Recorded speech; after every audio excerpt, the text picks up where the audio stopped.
नमस्ते। Like and subscribe कीजिए हमारे लर्निंग फिजिक्स चैनल को और बेल आइकन को क्लिक कीजिए ताकि आप हमारे वीडियो सबसे पहले देख पाएं। हेलो बच्चों, कैसे हो सब लोग। तो बच्चों, आज के इस वीडियो में हम लोग प्रोडक्ट ऑफ टू वेक्टर्स के बारे में स्टडी करेंगे। तो चलो स्टार्ट करें बच्चों। देखो, सबसे पहले है डॉट प्रोडक्ट, जिसको हम लोग स्केलर प्रोडक्ट्स भी बोलते हैं। अब जैसे मान लें कि दो वेक्टर्स हैं ए और वेक्टर बी,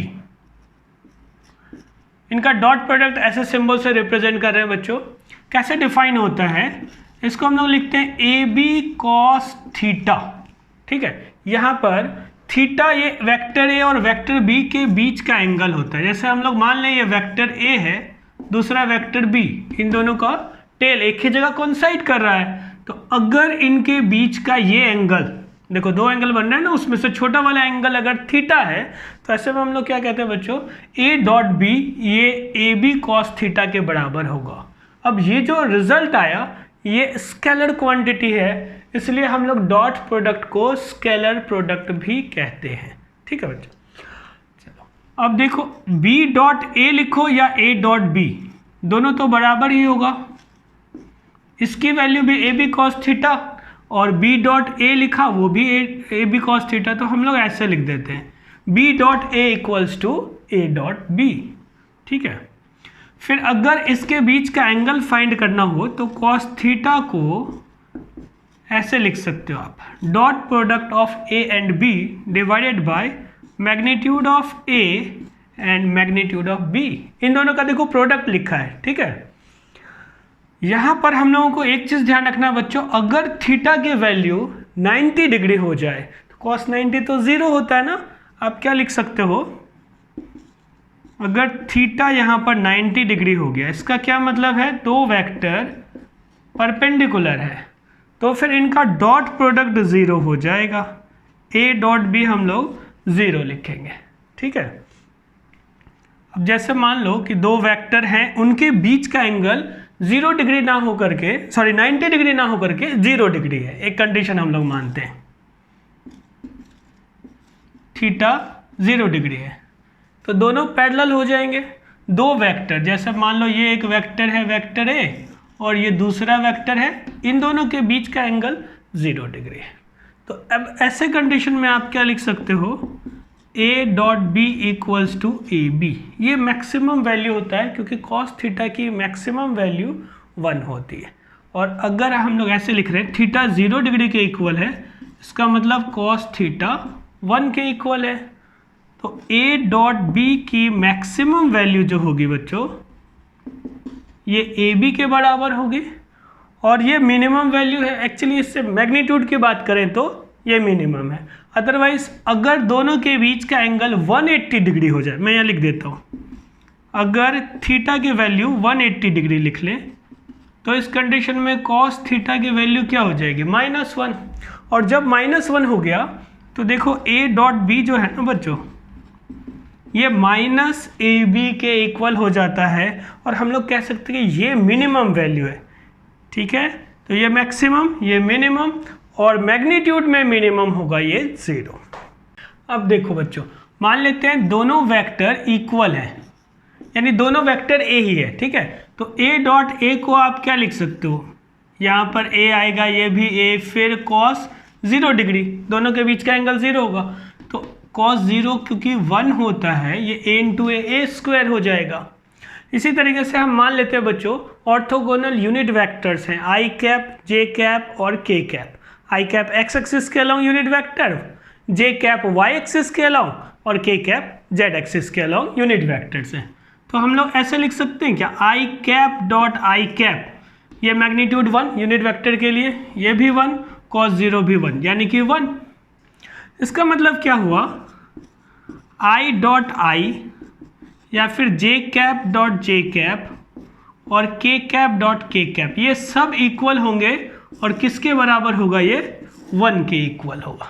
ठीक है, लेकिन अगर हम लोग ऐसे लिख दे, देखो आई कैप डॉट जे कैप, तो इन दोनों के बीच का एंगल तो 90 डिग्री होता है। तो आप देखो मैग्नीट्यूड कुछ भी हो, हालांकि यहाँ पर तो मैग्नीट्यूड 1 है, तो 1 इंटू कॉस 90, कॉस 90 की वैल्यू 0, तो ये 0 हो जाएगा। ऐसे ही जे डॉट के, ऐसे ये भी 0 हो जाएगा। के कैप डॉट आई कैप, ये भी 0 हो जाएगा। ठीक है, तो अब हम लोग मान लें कि कोई वेक्टर है a और इसके कंपोनेंट्स हैं ax, ay और az, ऐसे मान लेते हैं। और एक दूसरा वेक्टर है b, इसके लिए x component bx, y component by और z कंपोनेंट bz है। तो a b दो वेक्टर्स हैं। अगर इन दोनों वेक्टर का डॉट प्रोडक्ट लिखे तो क्या आएगा रिजल्ट, उस पर एक बार ध्यान दो बच्चों।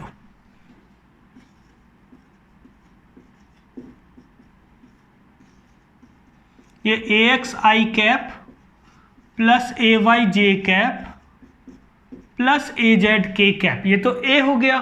फिर वेक्टर b लिखते हैं, bx i cap plus by j cap plus bz k cap. देखो बच्चों ध्यान देना, यहाँ पर हम लोग यूज करेंगे डिस्ट्रीब्यूटिव लॉ, यानी अगर ax i कैप को बारी बारी से तीनों से मल्टीप्लाई करें तो ax i कैप और bx i कैप इन दोनों का प्रोडक्ट क्या आएगा, ax bx i dot i cap.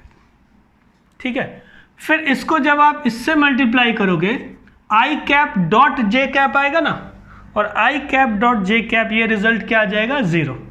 ठीक है, तो हम लोग लिख दें 0। फिर इसको जब आप इससे मल्टीप्लाई करोगे i कैप और k कैप का डॉट प्रोडक्ट आएगा।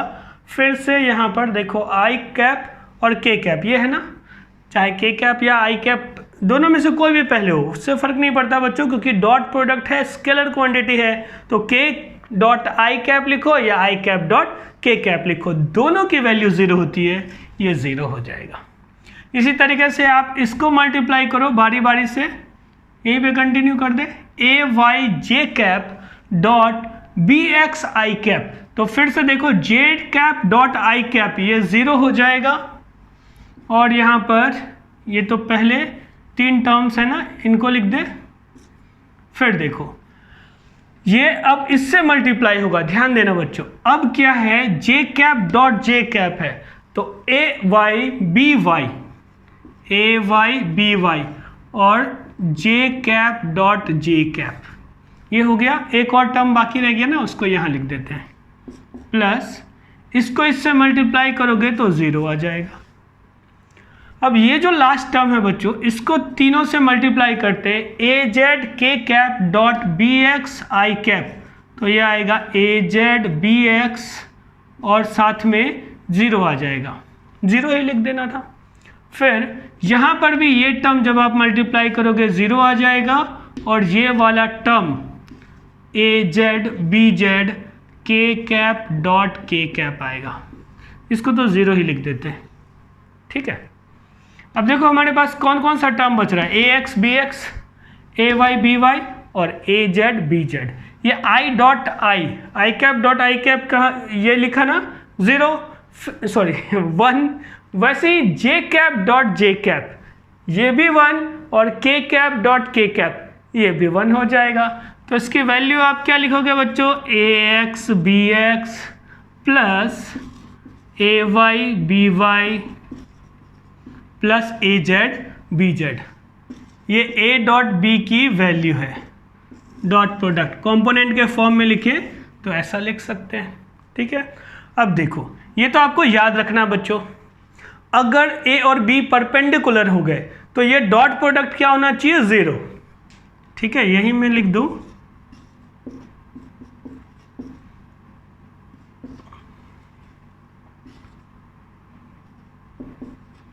a डॉट बी 0 होता है, ये तो अभी अभी बताया था ना। तो आप इसको क्या लिख सकते हो, ax bx plus ay by plus az bz equals to 0। ये एक रिलेशन है जो आपको याद रखना है। देखो बच्चों, अब फिर से हम लोग कंटिन्यू कर रहे हैं। यहाँ पर a की वैल्यू लिखा है ax i cap plus ay j cap plus az k cap. और वेक्टर बी है B X I cap plus B Y J cap plus B Z K cap. तो अब इन दोनों के बीच का डॉट प्रोडक्ट हमें पता है।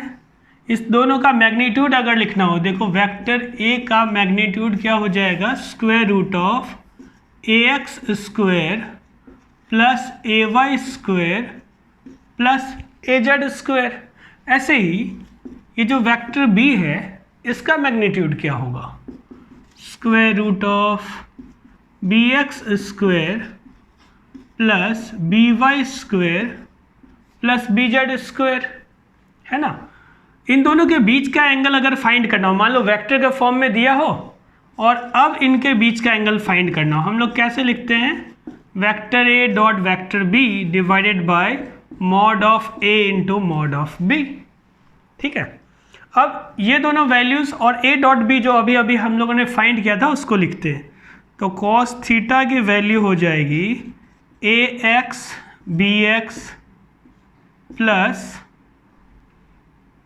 ए Y B Y plus A Z B Z divided by, देखो मॉड ऑफ ए लिखेंगे पहले, square root of A X square plus A Y square plus A Z square into, अब यहाँ पर क्या आएगा, ये टर्म आ जाएगा, है ना, B X square plus B Y square plus B Z square.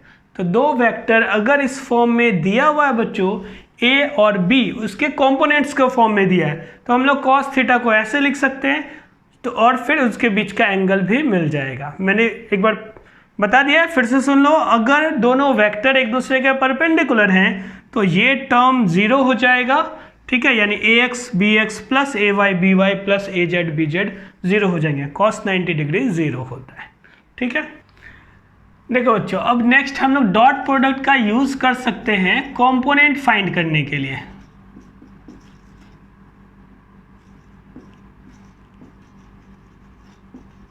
Vector A का कंपोनेंट फाइंड करना है बी के अलोंग। ये मान लो वेक्टर ए है, ये वेक्टर बी, इनके बीच का एंगल थीटा है, यहाँ से परपेंडिकुलर ड्रॉ कर देते हैं।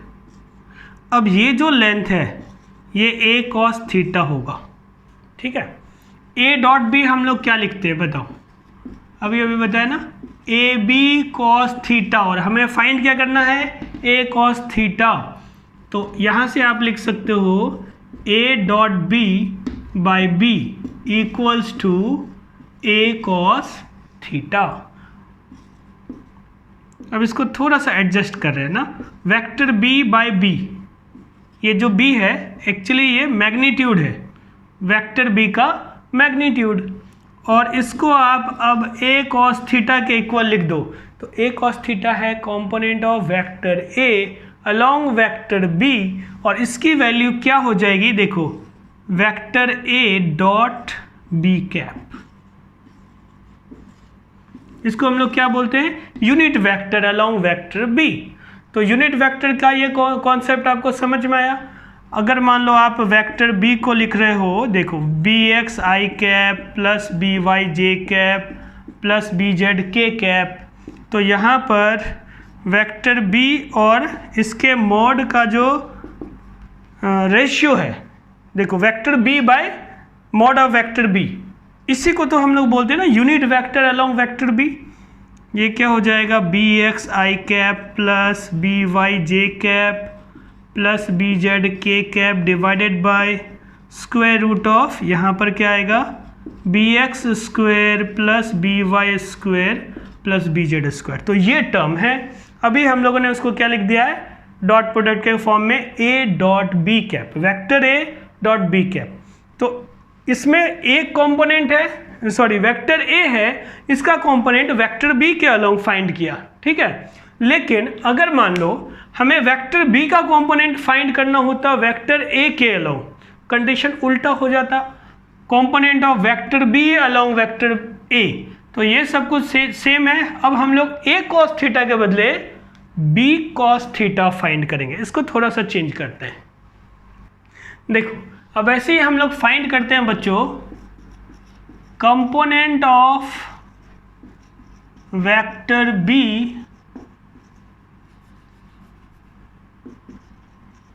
Along vector A. अब ये वेक्टर बी है, ये वेक्टर ए, परपेंडिकुलर ऐसे ड्रॉ कर दिया, ये डिस्टेंस b cos थीटा। अब इसमें क्या लिखना है, देखो a dot B equals to A B cos theta. हमें फाइंड करना है बच्चों b cos थीटा, तो अब a को इधर ले आओ ना, vector a dot vector b by a equals to b cos theta. अब ये क्या हो जाएगा, वेक्टर a डिवाइडेड बाई, इसको अलग से लिखते रहे ना, डॉट b, ये b cos थीटा। देखो मैग्नीट्यूड को हम लोग या तो सिर्फ लेटर a से रिप्रेजेंट कर दें या ऐसे मॉड ऑफ वेक्टर a से रिप्रेजेंट कर दें, दोनों मैग्नीट्यूड को ही रिप्रेजेंट करता है, तो इसमें कंफ्यूज नहीं होना है। अब vector a bye mod of vector a, इसको a कैप लिख देंगे, तो a कैप डॉट b ये हो जाएगा component of b along a। बस आपको ये ध्यान रखना है, जब हम लोग b का कॉम्पोनेंट फाइंड करते हैं तो फिर वेक्टर b को a कैप से डॉट प्रोडक्ट करना है, ठीक है। और जब a का कंपोनेंट फाइंड करना है तो वेक्टर a लिखेंगे और यूनिट वेक्टर किसका लिखना है, b का। तो अब डॉट प्रोडक्ट पर बेस्ड यहाँ एक क्वेश्चन है, इसमें लिखा है if the vectors p and q, देखो vector p and q are perpendicular to each other, find the value of a।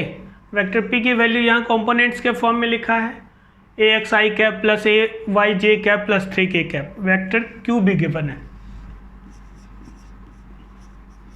हमें a की वैल्यू फाइंड करनी है। देखो सबसे पहले क्या करना है बच्चों, डॉट प्रोडक्ट जीरो होगा क्योंकि परपेंडिकुलर है, जहां आपको ये वर्ड दिख जाए ना, डॉट प्रोडक्ट क्या हो जाएगा, जीरो।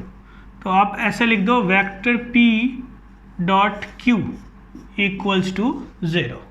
डॉट प्रोडक्ट में क्या करना है, ax bx लिखते थे plus ay by plus az bz, direct इतना ही करना है हमें।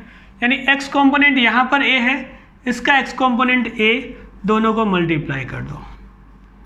फिर उसके बाद इसका x कंपोनेंट a और यहाँ पर -2, a इंटू -2, यहाँ पर 3 है और ये -1 है, ये 0 के इक्वल हो जाएगा। आप इसको लिख सकते हो a square -2a -3 equals to 0। अब मिडिल टर्म को स्प्लिट कर देते हैं, ठीक है, ऐसा लिख दिया। दोनों में से a कॉमन ले लो, a -3, यहाँ पर 1 कॉमन आएगा, a -3, यानी a -3 इंटू a प्लस 1, ये 0 के इक्वल आ गया। तो यहाँ से a की दो वैल्यूज़ आ जाएंगे बच्चों, एक तो 3 और दूसरा -1, और हमें यही फाइंड करना था। अब देखो बच्चों क्वेश्चन है find angle between vector a and vector b। दो वेक्टर दिए हुए हैं, हमें इनके बीच का एंगल फाइंड करना है। डॉट प्रोडक्ट का यूज कैसे करते हैं वो देखो। पहले वेक्टर a का मॉड लिखेंगे, कितना आएगा देखो, square root of 2 square plus 2 square plus -1 का स्क्वायर, ये कितना है 4 प्लस 4 प्लस 1, यानी स्क्वायर रूट ऑफ 9, 3 आएगा। ऐसे ही वेक्टर b का मॉड फाइंड करते हैं, उसका मैग्नीट्यूड, ये हो जाएगा square root of 3 square plus 4 square, Z component है ही नहीं, तो दो कंपोनेंट से लिख दिया, ये स्क्वायर रूट ऑफ 25 आएगा, 9 plus 16 25,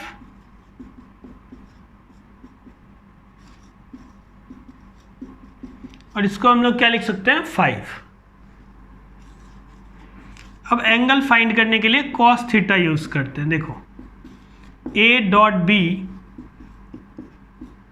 bye mod of a into mod of b, यहाँ पर a डॉट b की वैल्यू क्या हो जाएगी, देखो पहले 2 को 3 से मल्टीप्लाई करना है, x कंपोनेंट 2 इंटू 3, फिर उसके बाद ये 2 यहाँ 4 से मल्टीप्लाई होगा, y कंपोनेंट। अब z कंपोनेंट को मल्टीप्लाई करना है, यहाँ पर -1 है, इसमें z कंपोनेंट है ही नहीं, तो 0 j कैप लिख सकते हैं, इसका मतलब -1 इंटू 0। फिर यहाँ पर देखो मॉड ऑफ ए पहले से फाइंड किया है और मॉड ऑफ बी ये 5 है। इसको सॉल्व करना है। 3 2 6, 4 2 8 और नीचे 15 आ गया।